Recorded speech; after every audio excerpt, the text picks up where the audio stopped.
చాలామంది గోల్డ్ లేదా వెండి పీక్లో ఉన్నప్పుడు కొనుక్కొని బాధపడుతూ ఉన్నారు. వాళ్ళని బాధ పెట్టడం నా ఉద్దేశం కాదు, వాస్తవాలు చెప్తా ఉన్నాను. ఎస్పెషలీ సిల్వర్ 4 లక్షల పైన ఉన్నప్పుడు కొనుక్కున్న వాళ్ళ గురించి చెప్తాం. వీళ్ళల్లో 90% people most selfish, most greediest and most arrogant people and negligence ఉన్న పీపుల్. ఇంత హార్ష్గా నువ్వు ఎందుకు మాట్లాడుతావు అని మీరు నాకు అడగచ్చు. నేను వీళ్ళందరితో ట్రావెల్ చేస్తూ ఉన్నాను, వాళ్ళతో మీట్ అవుతా ఉన్నాను, వాళ్ళతో మాట్లాడుతూ ఉన్నాను కాబట్టి చెప్తా ఉన్నాను. వీళ్ళల్లో ఏ ఒక్కడు కూడా రైట్ టైంలో అనాలిసిస్ చెప్తే వినరు.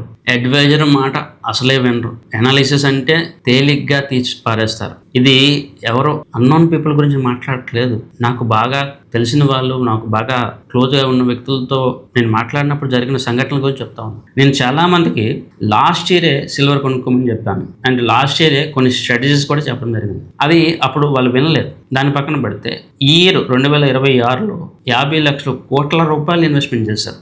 కోట్ల రూపాయలు. అప్పుడు సలహా విందామా లేకపోతే అడుగుదామని చెప్పి వాళ్ళకి లేదు, వాళ్ళ ఈగో. ఆ తర్వాత భారీ మొత్తంలో నష్టపోయారు. ఆ తర్వాతైనా వింటారా? వినరు. ఇక్కడ 3 పాయింట్లు. ఆ రోజు ఎరోగెన్స్, ఆ రోజు నెగ్లిజెన్స్, రీసెంట్గా పెరిగిన తర్వాత గ్రీడు, దురాశ అండ్ ఎక్కడ కూడా ఒక ప్రొఫెషనల్ అడ్వైజర్ మనం రెస్పెక్ట్ ఇస్తామా అన్న ఒక మినిమం లాజిక్ ఎవరికి కూడా ఉండదు. అండ్ మీరు అర్థం చేసుకోవాలి, ఎవరైతే న్యూట్రల్గా ఉన్నారో మిగతా వాళ్ళు అర్థం చేసుకోవాలి. సరే ఆ రోజు వినలేదు, పెరిగినప్పుడు అడగకుండా ఇన్వెస్ట్మెంట్ చేశారు. సరే పడిపోయిన తర్వాత అయినా కూడా ఎస్ ఈ సబ్జెక్ట్ మాది కాదు, ఒక ఎక్స్పర్ట్, ఒక తెలిసిన వ్యక్తి సపోర్ట్ తీసుకుని మనం ఇన్వెస్ట్మెంట్ చేస్తే మనకు బెటర్గా వెల్త్ క్రియేషన్ జరుగుతుంది. ఈ లాజిక్ కూడా చాలామంది మర్చిపోతూ ఉన్నారు. ఇక్కడ దారుణమైన వాస్తవం ఏంటంటే 50 లక్షలు సిల్వర్లో ఇన్వెస్ట్మెంట్ చేసి 5 కోట్లు 10 కోట్లు సిల్వర్లో ఇన్వెస్ట్మెంట్ చేసి 50% లాస్ అయిపోయిన వ్యక్తికి కూడా 1% పశ్చాత్తాపం లేదు.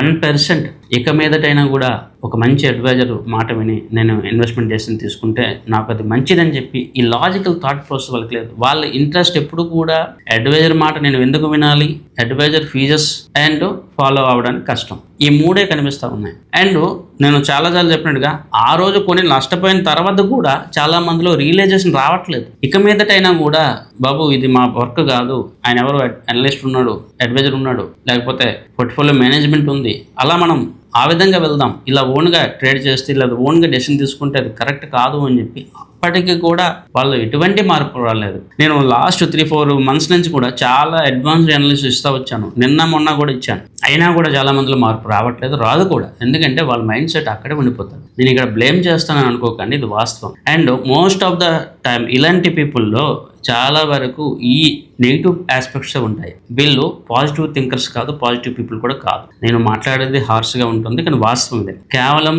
దురాశ లేదా గ్రీడు, అహంకారము లేదా నెగ్లిజెన్స్, ఈ ఫ్యాక్టర్స్ ఉన్న వాళ్ళే సిల్వర్ని 4 లక్షల్లో కొనుక్కున్నారు. ఇది 200% కరెక్ట్.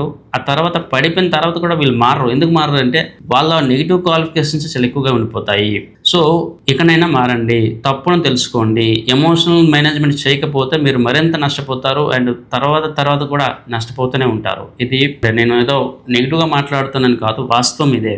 ఒక మనిషిలో తప్పు ఉండేటప్పుడు దాన్ని సరిదిద్దుకోవాలి. లేదు అంటే ఆ తప్పు మరింత పెద్ద తప్పుని కలిగేటట్టుగా చేస్తుంది.